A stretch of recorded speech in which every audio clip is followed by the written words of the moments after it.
MMDR act संशोधन को लेकर उभय विरोधी दल बीजेडी एवं कांग्रेस ओडिशा रे प्रतिदिन मिछ पर मिछ कही चलती।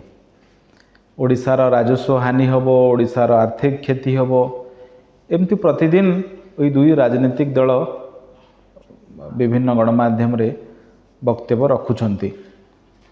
प्रथम कथा है जे MMDR एक्टर उद्देश्यटा कौन, जो संशोधन हो 2026 रे पार्लियामेंट रे पारित होती से MMDR एक्टर मूल उद्देश्यटा है जो नुआ इंडस्ट्रियलाइजेशन रो दिग रही जमती सेमीकंडक्टर, इलेक्ट्रोनिक्स व्हीकल, आपणकर सोलार एनर्जी, न्यूक्लियर एनर्जी, ये जो नुआ नुआ क्षेत्र में भारतर जो रॉ मटेरियल बा भारतर जो क्रिटिकल एवं स्ट्रैटेजिक मिनरल्स जो रिक्वायरमेंट अच्छी से भारत को सेल्फ सफिशिएंट करवा। आपन जानती जे आज दिन में यो नुआ जुगरे एनर्जी सेक्टर रे renewable energy, nuclear energy, automobile क्षेत्र में बैटरी गाड़ी एवं टेक्नोलॉजी क्षेत्र में सेमीकंडक्टर चिप्स, ए क्षेत्र में जदि कौ देश सेल्फ सफिशिएंट नुहे न हुए बा प्रोडक्शन न बढ़ाए बा ए क्षेत्र में आग को न जाए ताले से देशर अर्थनीति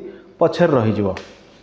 एवं यही जो क्षेत्र गुड़िक ये जो सेमीकंडक्टर चिप्स हो, सोलार इक्विपमेंट हो, बैटरी रो इक्विपमेंट हो बा न्यूक्लियर एनर्जी, जो जो रॉ मटेरियल आमको दरकार, thorium, zirconium, silicon, carbide, graphite, ट्रोनियम, एमती जेते गुड़िए क्रिटिकल एवं स्ट्रैटेजिक मिनरल अच्छी पाखापाखि 50 रु अधिक स्ट्रैटेजिक क्रिटिकल मिनरल दरकार हुए।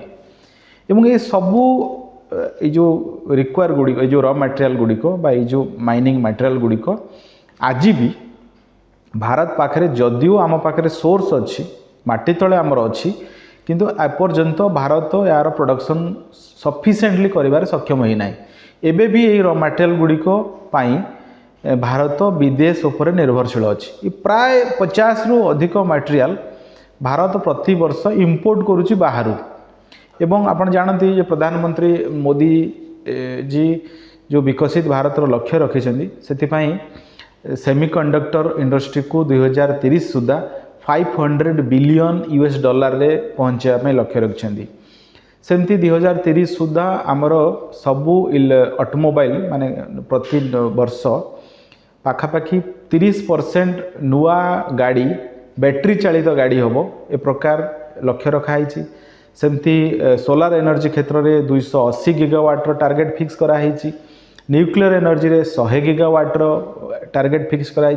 एवं ए जो क्षेत्र गुड़िक आपण ग्लोबल एनर्जी सिक्योरिटी चैलेंज कथा कहतु, पॉल्यूशन दृष्टिकोण कहतु, टेक्नोलॉजी अपग्रेडेशन दृष्टि कहतु, ये सबू दृष्टि यही क्षेत्र गुड़िक भारतर इन्वेस्टमेंट, भारतर प्रोडक्शन कैपेसिटी, भारतर ओन मैन्युफैक्चरिंग यूनिट ये निहाती आवश्यक। एबे जो MMDR एक्ट 2026 आसी तार मूल उद्देश्य होची सेटा जी स्ट्रैटेजिक आउ क्रिटिकल मिनरल्स रो अवेलेबिलिटी, तार प्रोडक्शन कॉस्ट एवं तार मैन्युफैक्चरिंग यूनिटी एवं मैन्युफैक्चरिंग जो आवश्यकता रॉ मटेरियल यार माने आवश्यकता को फुलफिल करवा एवं पहुँचाइबा एवं प्रोडक्शन कैपेसिटी बढ़ाइबा, ये होची यही एक्टर मूल लक्ष्य।